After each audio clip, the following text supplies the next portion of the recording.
Women are only complete once they've given birth to a child. That's why my wife is still incomplete.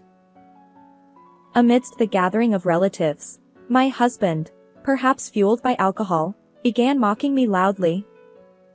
His hurtful words, aimed at me, an adoptive mother who couldn't have biological children, left no trace of love. And it wasn't just me, my husband even sought to make our son unhappy. I can no longer tolerate this man's reckless behavior. I decided to reveal a hidden truth, a trump card, to bring him to justice. My name is Charlotte. When I was a college student, I married a classmate, and now I'm a full-time homemaker. My husband, Michael, works at a small company run by his father. As a result, we often interact with my in-laws. Since the beginning of our marriage, there's been something they've incessantly said that drives me crazy. Hey, Charlotte, I can't wait to see the face of my grandchild. We're looking forward to the future heir of our company. So, it should be a boy first. Their constant reminders about having children have become like a broken record. While I also eventually wanted children, my husband often copes with work stress by going out drinking. He comes home just to sleep, and late nights are not uncommon. Our marital life lacks intimacy, so despite the pressure from my in-laws, it's impossible for us to have a child.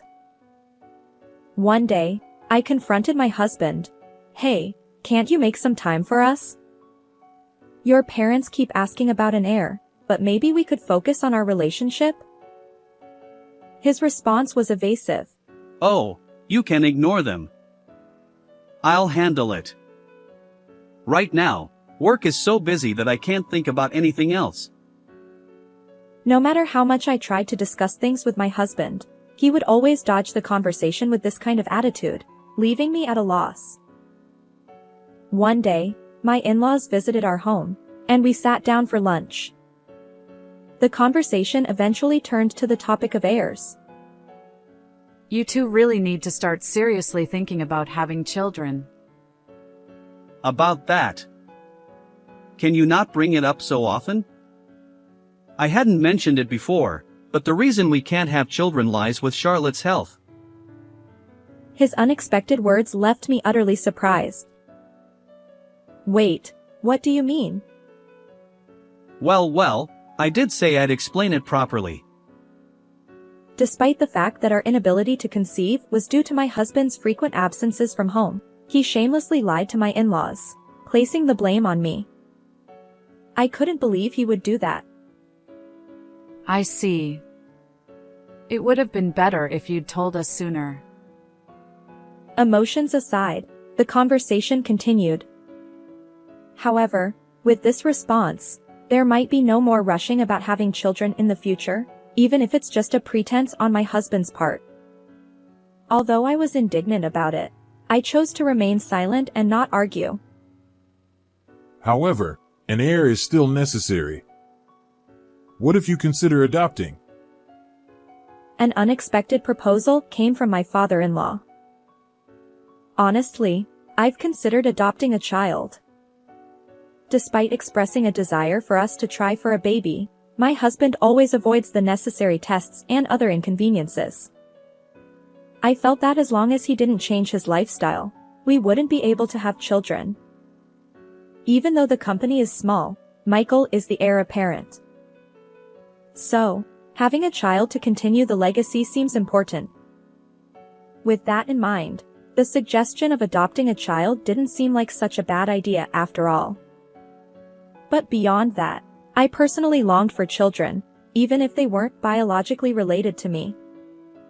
I've always loved kids and dreamed of showering my own child with affection someday. Encouraged by my in-laws, my husband became more open to the idea. Eventually, we decided to adopt a child from a foster care facility.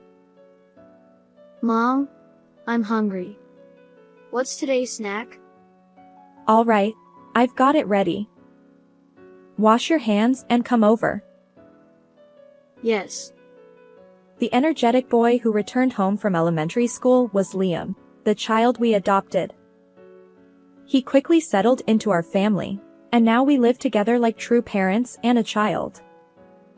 While my relationship with Michael remained distant, being able to pour my love into Liam made me truly happy. Liam continued to grow without any issues, becoming a fine young man with an unwavering character. When Liam reached high school age, my mother-in-law fell ill, and we found ourselves providing care for her at home. Liam, my son, stepped up. I'll help as much as I can because I'm worried about Grandma. While relying on caregiving facilities, I continued to visit my mother-in-law's house to assist her. It was Liam who made that suggestion. You have school, and it's too much for you. I'll take care of Grandma, so focus on your studies. I'll make sure to keep up with my studies and not overdo it.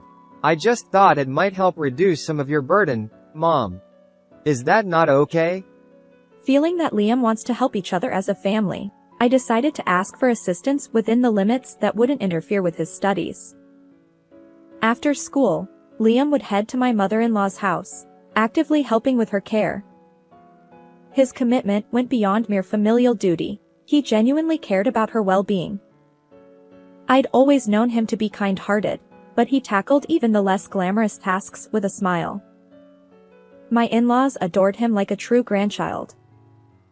Thanks to our combined efforts, my mother-in-law's physical limitations improved over time. Although she still faces challenges, she can now manage her daily needs independently. Liam expressed his joy. I'm glad Grandma is feeling better. As Liam entered his last year of high school, he opened up about his future plans during a discussion about career paths. It seemed that caring for his grandmother had influenced his decision. When I helped take care of Grandma, I realized something. I want to study welfare in college and assist elderly individuals in their recovery. His words surprised me, but they also reflected his kind-hearted nature. I assured him. Understood. I'll support your dream. When I shared this with my in-laws, they were equally impressed by Liam's determination. However, there was one dissenting voice. The only person opposing Liam's chosen path was my husband, Michael. Being a caregiver doesn't pay well. I won't allow it. Besides, we took you in to be the heir to our company. I appreciate you taking me in when I had nothing, but my career choices are mine to make. Liam, usually compliant with his father, stood his ground this time. The tension between father and son escalated. Do as you please. But I won't pay for your education. Clearly displeased with Liam's decision, my husband's relationship with our son turned icy. As Liam pursued a degree in welfare at a university, my husband adamantly refused to provide any financial support. Feeling at a loss, I received an unexpected offer from my in-laws. Our precious grandson's future is important to us. We'd like to support him. And what about Michael? He's done nothing. No parenting. No caregiving. It's embarrassing, even as his father. Both of them seemed exasperated by their son's behavior. After successfully graduating from university, Liam obtained his caregiver certification and began working at a care facility, just as he had hoped. Although I felt a tinge of loneliness as he moved out to live on his own after graduation, I couldn't help but feel proud of him for dedicating himself to a meaningful profession. Despite the challenges, he finds fulfillment in his work every day.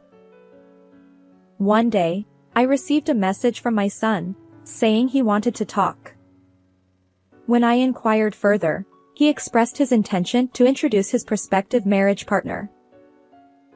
Still, my husband, who rarely comes home, was persuaded to return this time. As we waited together for our son's arrival, Liam brought along a woman. Let me introduce you. This is Margaret. We've been seeing each other for a while. Margaret smiled politely, introducing herself. Apparently, she worked as a singer-songwriter and had caught Liam's eye during her visit to his care facility. Their relationship had blossomed since then, My first impression of Margaret was that she was gentle and refined. Perhaps Liam was drawn to those qualities as well. My husband, who rarely engaged in conversation, surprised me by asking Margaret about her music. He delved into details, curious about her genre and favorite songs. As Liam revealed their plans for marriage, neither my husband nor I had any objections. Instead, we offered our blessings to the couple. After some time, Liam and Margaret officially registered their marriage and held a wedding ceremony. My in-laws attended the wedding, genuinely delighted for their grandchild's happiness. He's got himself a good wife. Truly my son. Since high school, my husband and son have had a strained relationship regarding their career choices. However, on the day of the wedding, my husband surprisingly praised our son. Perhaps age had softened him. To save up for their future home, Liam and Margaret decided to live with us for a while after getting married. I was happy to have my son back under the same roof, and Margaret, unlike many young people these days, didn't mind living with us. 3 months after the wedding, Margaret's pregnancy was confirmed. I accompanied her to doctor's appointments, knowing that first-time pregnancies could be nerve-wracking. One day, my husband returned home, possibly a bit tipsy, and made a hurtful comment. Unlike you, who couldn't have children, Margaret is exceptional. Normally, I'd let such remarks slide, but this one struck a nerve. What do you mean? You've always blamed me for not having children, but maybe your absence from home is the real reason. If you had more feminine charm, maybe I'd come home too. It's your fault. Despite my rebuttal, my husband remained steadfast in his belief that I was to blame. You're just useless no matter what you do. Learn from Margaret. Afterward, my husband continued to belittle me and repeatedly praised Margaret. Strangely, I began witnessing him visiting Margaret's room frequently. It struck me as odd. Why would he repeatedly visit our son's wife's room? When I confronted him about the lack of delicacy, he nonchalantly claimed that it was natural for a father-in-law to be concerned about his pregnant daughter-in-law. However, since the time we adopted young Liam, my husband consistently maintained that child-rearing was women's work, and he had no intention of helping.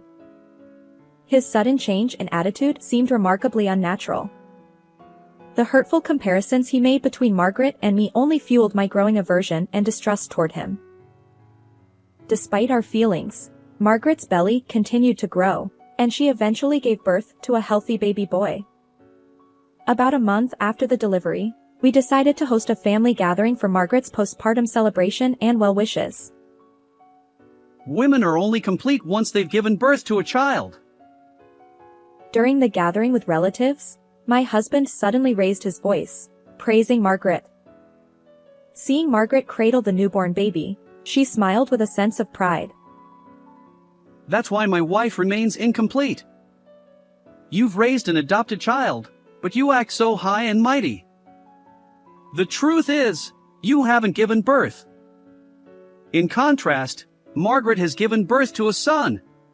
She's far more accomplished than you. Dad, that's not how you should talk. Mom raised me admirably. Apologize. It's the truth.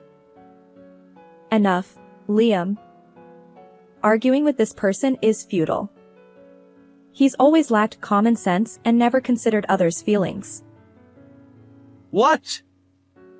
Are you mocking me too? Yes, I think you're foolish. Truly, you're an irredeemable person. My suppressed anger finally boiled over. Perhaps angered by my strong retort, my husband hurled insults at me while spitting. If only you were gentle and respectful towards me like Margaret. Just then, our argument was interrupted by the loud cries of the baby Margaret held. Margaret, despite the tense atmosphere, maintained her usual serene smile. but there was something eerie about that expression. Oh dear, the baby's crying. There. Let Daddy hold him. She turned to Liam, who was sitting next to her, ready to hand over the newborn. Just as Liam reached out to take the baby, I steeled myself and addressed everyone present. Wait, the child's dad isn't you, Liam. Margaret, dear, can you confirm? Margaret remained deadpan, not uttering a word. Liam, bewildered, asked. What do you mean, Mom? Exactly what I said. The child's dad isn't you. Liam persisted. But, then whose child is it? I fixed my gaze on the man who had hurled insults at me earlier. Michael, it's yours. My tone was resolute, and my husband suddenly stumbled over his words. What are you talking about? You can't just make up lies like that. It's not a lie. I conducted an investigation. You, who rarely came home due to your escapades, suddenly started spending more time here after Margaret arrived. Sneaking into her room frequently, it raised suspicions. I couldn't ignore their suspicious behavior, so I secretly gathered evidence to confirm their relationship. He never thought I'd doubt him, but my husband didn't even bother to hide the evidence. Hotel receipts and other incriminating items were left in his room. Curiously, the dates on those receipts matched days when both Liam and I were absent. Maybe you prepared all this to trap me. I know nothing about it. Oh, still trying to play innocent? Your car's navigation history perfectly aligns with the hotel address. There's no escaping this. He persisted. That's still circumstantial evidence. But I had more. Remember, Margaret, you once said you were going out for tea with a friend. Turns out that was a complete lie. I continued. I checked your social media posts. Look at this photo. It appears you're having tea at a cafe, but in the corner, there's something else. Squinting, I pointed out a wristwatch partially visible in the frame. Now, Michael, you recognize this watch, don't you? The same one you're wearing on your left wrist. Why is it also in this photo? It seems that my husband understood that he couldn't excuse it as just another person wearing the same watch, as his face turned pale at my words. The truth hit him hard. That watch was a custom-made, one-of-a-kind gift I'd given him for his birthday. There was no denying it. Moreover, there's still more evidence. Please listen to this recording. I pulled a recorder from my pocket and pressed play. The voices of my husband and Margaret filled the room. Blood ties matter after all. Having an heir ensures the company's stability. But what if Charlotte or Liam notices? They're clueless. They won't realize our relationship. Trust me, go ahead and have my child. Their conversation turned my stomach. The audio had been captured by a private investigator during their surveillance. Still planning to make excuses? I asked, and my husband fell silent, his face pale. Clearly, he hadn't anticipated my actions going this far. Oh well, we've been caught.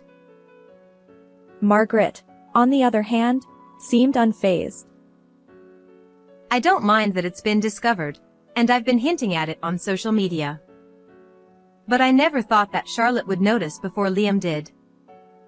Really, Liam is so clueless, he doesn't notice anything. Why would you? When we were dating, it was fine, but after marriage, I realized being a caregiver didn't pay well and wasn't glamorous. You were supposed to be the heir, so you should have quietly taken over the company. Liam couldn't hide his bewilderment at Margaret's nonchalant attitude. Michael was the one who approached me. Besides, Charlotte is already a complete old hag, so a younger woman like me is much better. Wait, can't you keep that to yourself? Desperate to stop her, my husband's efforts were futile. Margaret just laughed, knowing everything was already out in the open. She continued. Michael was the first to suggest it. He said there was no love for Liam or Charlotte, so eventually, they'd be pushed out. So, I thought, why not bear Michael's child? Even if it's a small company, becoming the president's wife has its perks. And you think that justifies your actions? Charlotte is a housewife, and Liam has no connection to the company. They have no authority to blame me. Besides, Michael will pay alimony, so why don't you both leave? Right. I've already produced an heir, and you're both expendable. Charlotte, we're getting divorced, and I'll remarry Margaret. Realizing he had no more excuses, my husband joined Margaret in demanding a divorce from me, their triumphant expressions evident. But an unexpected figure, who had been silently observing, finally spoke up. Have you all misunderstood something?